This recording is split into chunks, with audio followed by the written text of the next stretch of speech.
Good morning students, welcome in this video। आज हम अपना नेक्स्ट चैप्टर शुरू करेंगे, ठीक है, जिसका नाम है कोशिका जीवन की इकाई, cell the unit of life. Cell the unit of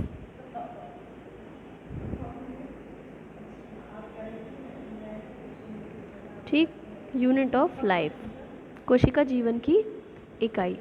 the living cell is the most important invention in nature. मतलब जो लिविंग सेल है, सजीव की कोशिका है, वो क्या है, बहुत ही ज़्यादा आवश्यक इन्वेंशन है, मतलब बहुत ज़्यादा महत्वपूर्ण एक खोज है नेचर की।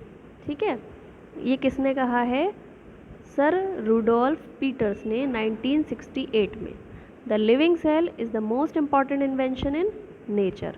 ठीक है, तो कोशिका हम कहते हैं जीवन की इकाई। जीवन की इकाई क्या है? क्योंकि पूरी जीवों का शरीर वो इस कोशिका के द्वारा ही बनता है, चाहे वो एक ही कोशिका से बना हो या एक से अधिक कोशिका से बना हो। अगर एक कोशिका से बना होगा तो हम उन जीवों को क्या कहेंगे? एक कोशिकीय जीव। अगर एक से अधिक कोशिका से बना होगा तो हम उसे क्या कहेंगे?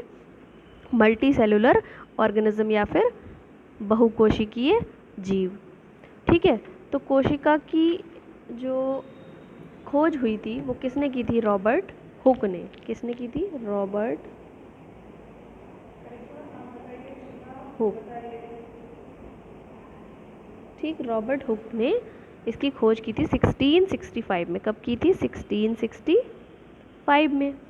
और किसमें की थी? बोतल की कॉर्क जो लगाई जाती है उसकी एक पतली परत में उसका अध्ययन किया था इन्होंने, और देखा कि इसमें तो एक मधुमक्खी के छत्ते के आकार के मतलब चैम्बर्स बने हुए हैं। जिस तरह से आपने देखा होगा कि मधुमक्खी का छत्ता इस तरीके से इस प्रकार की कोशिका से ऐसे जुड़ जुड़ कर बना होता है, तो इसी प्रकार की कोशिकाएं इन्होंने क्या करी? उस बोतल के कॉर्क की कोशिकाओं मतलब देखी, उसमें उसकी परत में इस तरीके की संरचना देखी। ये आप देख रहे हैं, इसकी संरचना इसी तरीके की है कुछ। तो इन्होंने देखी और इनको क्या नाम दिया? कोशिका, सेल। ठीक है, तो और इससे संबंधित इन्होंने जितने भी तथ्य इकट्ठे किए या खोज की, उसे एक पुस्तक में छापा। मतलब एक पुस्तक थी माइक्रोग्राफिया, उसमें इनका पूरा शोध अध्ययन जो था वो इसमें छपा था। माइक्रोग्राफिया, इस माइक्रोग्राफिया नामक पुस्तक में इनका पूरा डिटेल जो थी वो प्रिंट हुई थी। ठीक है, इसके बाद एक साइंटिस्ट थे पुरकिंजे।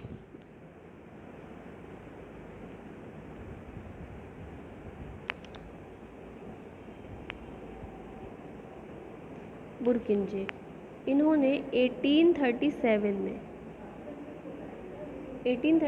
में कोशिका का जो जीवित पदार्थ है, मतलब इसके अंदर एक पदार्थ होता है, कोशिका के अंदर एक पदार्थ होता है, द्रव होता है एक तरीके का, उसे बोलते हैं जीव द्रव्य। क्या बोलते हैं? जीव द्रव्य, और इंग्लिश में बोलते हैं प्रोटोप्लाज्म। क्या बोलते हैं? प्रोटोप्लाज्म। ओ सॉरी,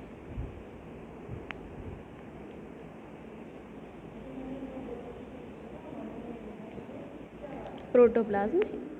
मतलब कि प्रोटोप्लाज्म का मतलब क्या है कि कोशिका के अंदर एक द्रव है, उसे तो हम बोलते हैं साइटोप्लाज्म, और इसके अंदर जो न्यूक्लियस है, ये जो ब्लू कलर का आप देख रहे हैं, ये न्यूक्लियस है। तो साइटोप्लाज्म प्लस न्यूक्लियस, इन दोनों को मिलाकर ही हम कहते हैं प्रोटोप्लाज्म। ठीक है, जीव द्रव्य। क्या कहते हैं? जीव द्रव्य। ठीक है, तो इन्होंने जीवित पदार्थ को क्या कहा? जीव द्रव्य का नाम दिया, परकिंजे जो थे 1837 में। तो उसके बाद और भी कई साइंटिस्ट थे जिन्होंने आगे की खोज की, जिनमें से एक थे बिरचोव, CHOW, बिरचोव। ठीक है, तो इन्होंने क्या किया? उनके और भी कार्य किए और जीवित पदार्थ जो था उनका प्रोटोप्लाज्म, उसे क्या माना, एक मतलब एक पात्र के रूप में माना था। उन्होंने बताया कि क्या है, कोशिकाओं में क्या होता है, विभाजन होता है। विभाजन मतलब एक कोशिका से ही दूसरी कोशिका बनती है। ठीक है, क्या कहा इन्होंने कि जो एक कोशिका, नई कोशिका होती है, वो पूर्व मतलब पहले वाली कोशिका, जैसे ये कोशिका है तो इसी से दूसरी कोशिका बनेगी। ठीक है, ऐसे नहीं होगा कि कहीं से भी कोई कोशिका बन गई, बल्कि क्या होता है कि इसी कोशिका से सेकेंड सेल का फॉर्मेशन होता है। और इस प्रोसेस को ही क्या कहते हैं, कोशिका का वंश परंपरा का नियम, लॉ ऑफ सेल लाइनेज। ठीक है, कोशिका का वंश परंपरा का नियम भी कहते हैं। अब हम पढ़ेंगे कोशिका सिद्धांत, सेल थ्योरी क्या है। तो सेल थ्योरी में मेन रूप से ये शिलीडेन श्वान ने दी थी, और जो है इसके 3 मुख्य बिंदु थे। कौन कौन से? एक तो सभी जीवों का शरीर कोशिकाओं से मिलकर बना होता है, ये आपने छोटे क्लासेस में भी पढ़ा है।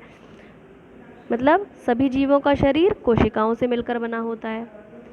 ठीक है, और दूसरा पॉइंट क्या है, कोशिका ही जीव के शरीर की संरचनात्मक और क्रियात्मक इकाई है। ठीक है, संरचनात्मक क्रियात्मक इकाई का मतलब क्या होता है कि यही पूरे शरीर जीव का शरीर का निर्माण करेगी, और इसी के द्वारा जितनी भी जैविक क्रियाएं हैं वो संपन्न होंगी। जैविक क्रिया मतलब जैसे कि श्वसन, पाचन, उत्सर्जन, जनन, जो भी कुछ है वो सब इन्हीं कोशिकाओं के द्वारा ही संपन्न होगा। अगर एक कोशिकीय जीव है तो एक कोशिका के द्वारा संपन्न होगा, और बहुकोशिकीय जीव है तो बहुत सारी कोशिकाएं होंगी, उनसे मिलकर शरीर बनेगा, और उनमें कोशिकाओं का कार्य विभाजित होगा कि मतलब कुछ कोशिकाएं मिलकर ये करेंगी, कुछ कोशिकाएं मिलकर दूसरा कार्य करेंगी।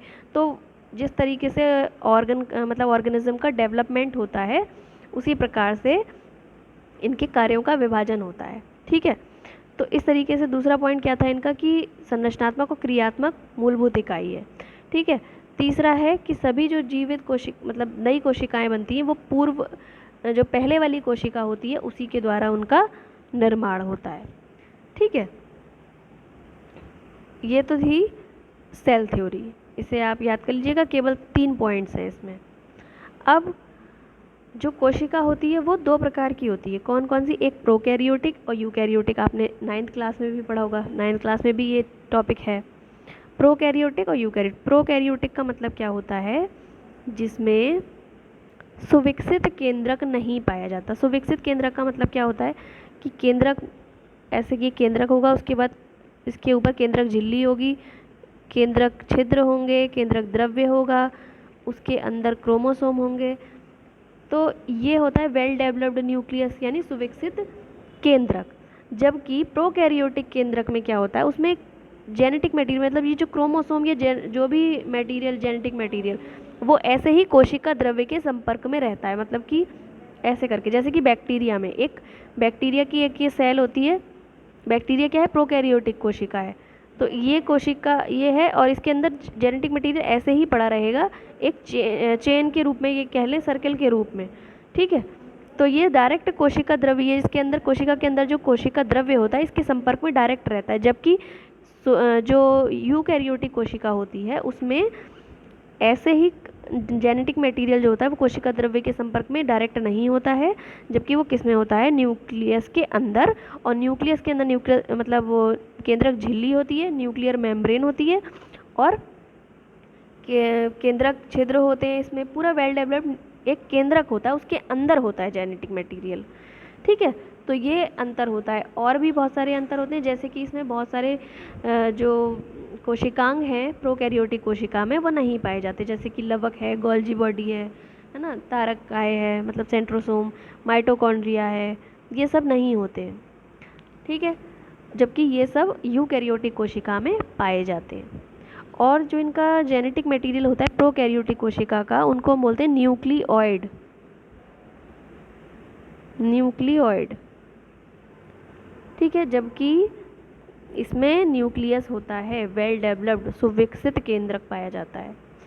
ठीक, इसमें जो राइबोसोम होते हैं प्रोकैरियोटिक कोशिका वो 70S टाइप के होते हैं। जब मैं राइबोसोम पढ़ाऊंगी तब आपको बता दूंगी 70S कैसे होता है। और जो प्रोकैरियोटिक कोशिका होती है उसमें 80S टाइप के होते हैं। ये 80S क्या है, 70S क्या है, ये मैं जब राइबोसोम पढ़ाऊँगी आपको तब उसमें क्लियर करूँगी। ठीक है, तो इस प्रकार से कुछ प्रोकैरियोटिक और यूकैरियोटिक कोशिका में डिफरेंस होता है। साथ ही साथ जो कोशिका होती है वो कई प्रकार की होती है, मतलब आकार कई टाइप के होते हैं उसके। जैसे कि आपने देखा हो लाल रक्त कणिकाओं का जो आकार होता है वो कैसा है, उभया अवतल, बाई कॉन्वेक्स होता है। ठीक है, सॉरी कॉनकेव होता है, बाई कॉनकेव, अवतल मतलब उभया अवतल। ठीक है, दोनों तरफ से अवतल होने वाला। तो ये जो कोशिका है वो कई बहुत सारे आकार की होती है। कुछ में अभी आपने पढ़ा इससे पहले कि ये स्तंभाकार कोशिकाएं भी हैं, ऊतक पढ़े थे आपने बहुत सारे, तो उसमें पढ़ा था कि स्तंभाकार मतलब लॉन्ग जो कॉलमनर शेप होती है वो भी होती हैं, है ना, शाखित भी होती हैं, जैसे कि आपने नर्वस टिश्यू में पढ़ा था। तो इस तरीके से बहुत सारे शेप होते हैं कोशिकाओं के। अब जो कोशिका होती है उसके बहुत 3 भाग होते हैं, जैसे कि प्रोटोप्लाज्म मैंने बताया आपको,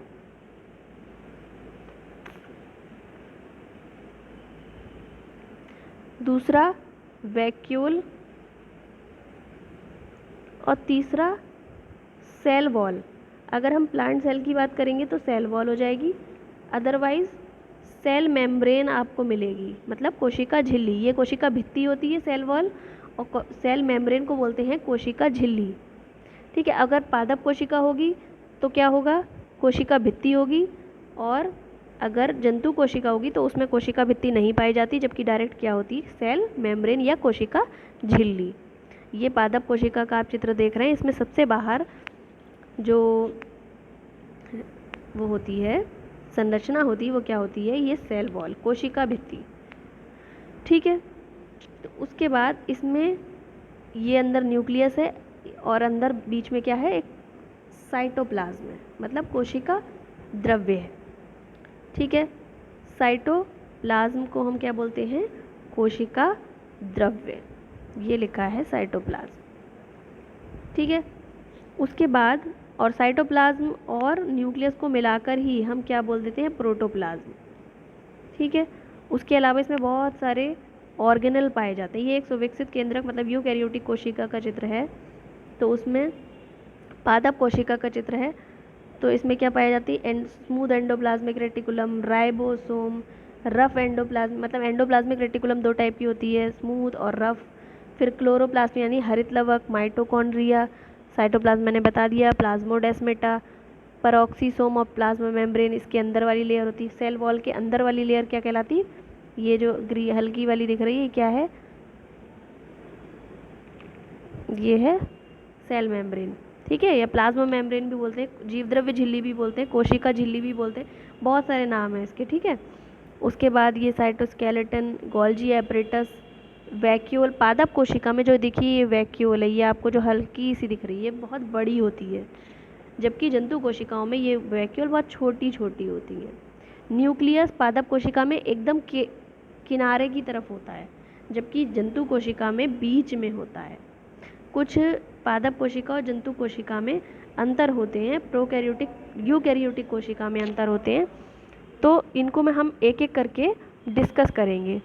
ठीक है, तो बहुत सारे कोशिकांग हैं और आगे हम एक एक करके इन सभी कोशिकांग को पढ़ेंगे। ठीक है, ये है एक एनिमल सेल। मैंने आपको बताया कि एनिमल सेल में सेल वॉल नहीं होती है। ठीक है, ये सेल वॉल नहीं होती है, गलत लिखा है इसमें, सीधे क्या होती है, सेल मेम्ब्रेन होती है। ठीक है, क्या होती है, सीधे सेल मेम्ब्रेन होती है। उसके बाद न्यूक्लियस बीच में होता है एक, उसके अंदर न्यूक्लियोलस होती है, बाकी इसमें जितने भी कुछ अंतर होते हैं जो कि एनिमल सेल और प्लांट सेल में होते हैं। गोल्जी बॉडी, सेंट्रोसोम, है ना, ये सेंट्रोसोम इसमें होता है जंतु कोशिका में, जबकि पादप कोशिका में नहीं होता है। माइटोकॉन्ड्रियन या माइटोकॉन्ड्रिया, माइक्रोट्यूब्यूल्स, लाइसोसोम, साइटोप्लाज्म और राइबोसोम, कुछ अंतर होते हैं। ठीक है, तो ये डिफरेंस होता है। अब आगे चलते हैं। ये जैसे कि मैंने आपको बताया कि 3 मुख्य भाग होते हैं। पहला कौन सा, पहला मैंने आपको बताया था कि मुख्य भाग कौन सा होता है, प्रोटोप्लाज्म, जो कि साइटोप्लाज्म और न्यूक्लियस से मिलकर बना होता है। ठीक है, इसी को दोनों को कंबाइंडली क्या बोलते हैं? कंबाइंडली इन दोनों को क्या बोलते हैं? प्रोटोप्लाज्म। ठीक है, और प्लाज्मा मेम्ब्रेन होती है। अगर जंतु कोशिका होगी तो प्लाज्मा मेम्ब्रेन होगी, क्योंकि उसमें कोशिका भित्ति नहीं पाई जाती है। ठीक है, अब हम एक एक करके कोशिकांग पढ़ेंगे। तो सबसे पहले क्या है, देखिए अगर हम पादप कोशिका की बात करेंगे तो सबसे बाहर उसमें क्या होता है? कोशिका भित्ति होती है। तो कोशिका भित्ति उसमें होने का क्या मतलब होता है? क्योंकि उसमें जो उसको जीव का यानी पौधों को आकार प्रदान करने के लिए वो कोशिका भित्ति पाई जाती है। ठीक है, जबकि हमें उसकी ज़रूरत नहीं है हमारी कोशिकाओं को, क्योंकि हमारा शरीर का आकार किससे निर्धारित होता है? बोन्स से। ठीक है, बोन्स के थ्रू आकार निश्चित होता है, जबकि उनमें बोन्स वगैरह नहीं पाई जाती हैं। तो इसी कारण उसमें क्या पाई जाती है? कोशिका भित्ति पाई जाती। तो जो कोशिका भित्ति होती है वो उसका निर्माण भी प्राथमिक कोशिका भित्ति द्वितीय कोशिका भित्ति से मिलकर बनती है। और इसका निर्माण मैंने आपको बताई दिया किसने, जो 1665 में जो रॉबर्ट हुक ने देखी थी कोशिका की संरचना, वो इन्हें कैसी नज़र आई थी? जैसे कि छत्ते में कोशिकाएं होती हैं, चैम्बर्स होते हैं, उस तरीके की इन्हें दिखी थी। ठीक है, उसके बाद इन्होंने कोशिका भित्ति का ही अध्ययन किया था। तो इनका कार्य मैंने आपको बता दिया कि क्या होता है, एक्सोस्केलेटन का काम करती है। ठीक है,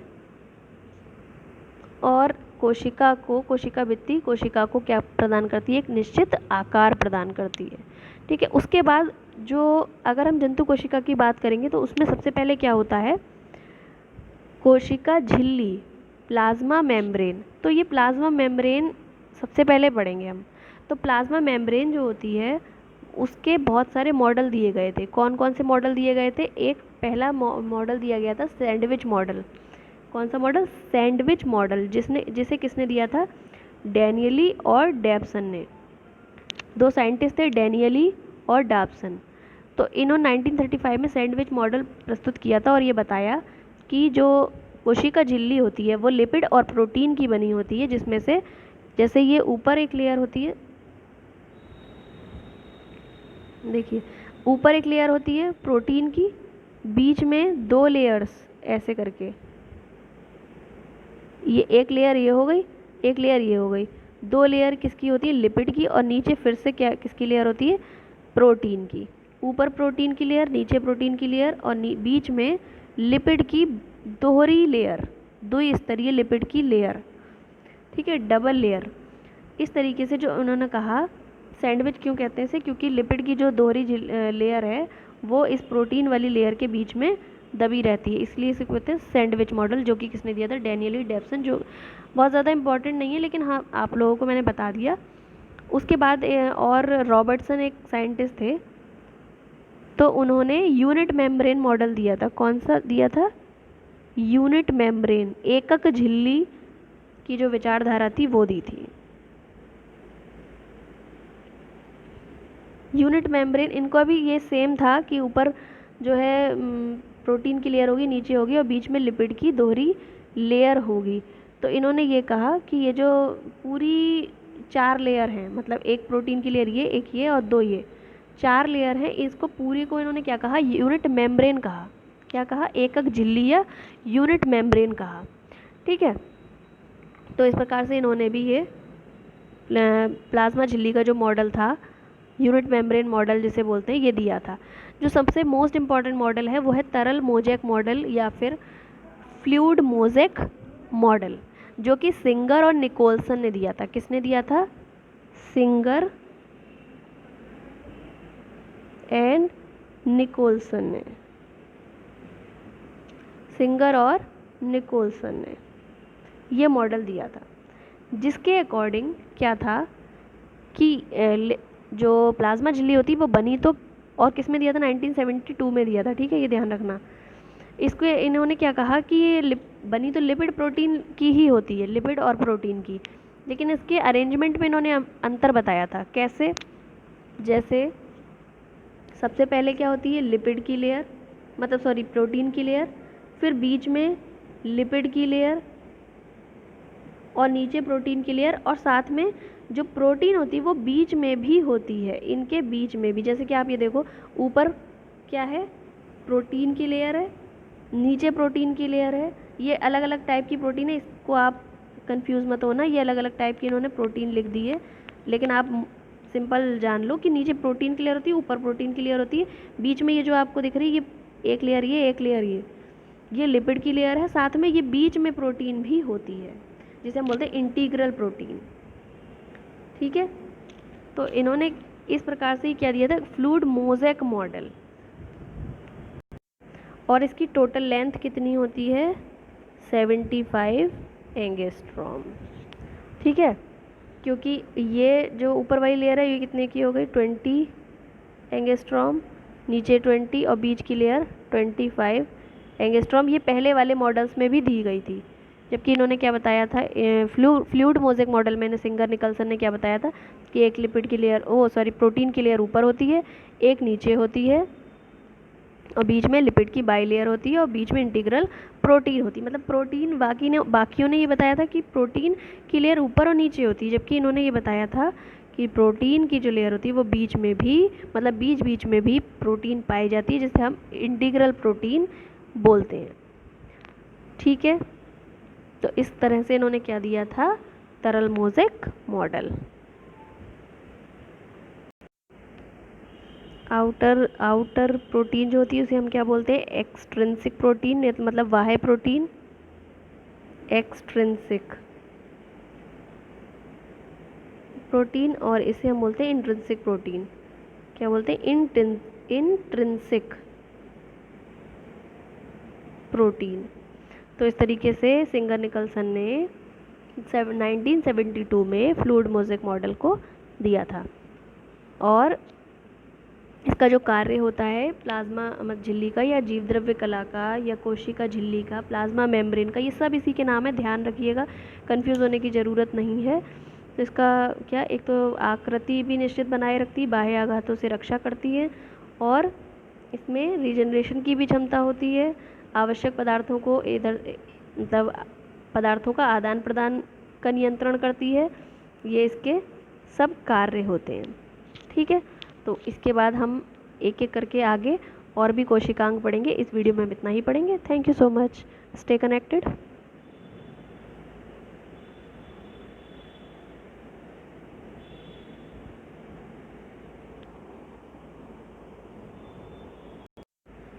थैंक्स फॉर वॉचिंग।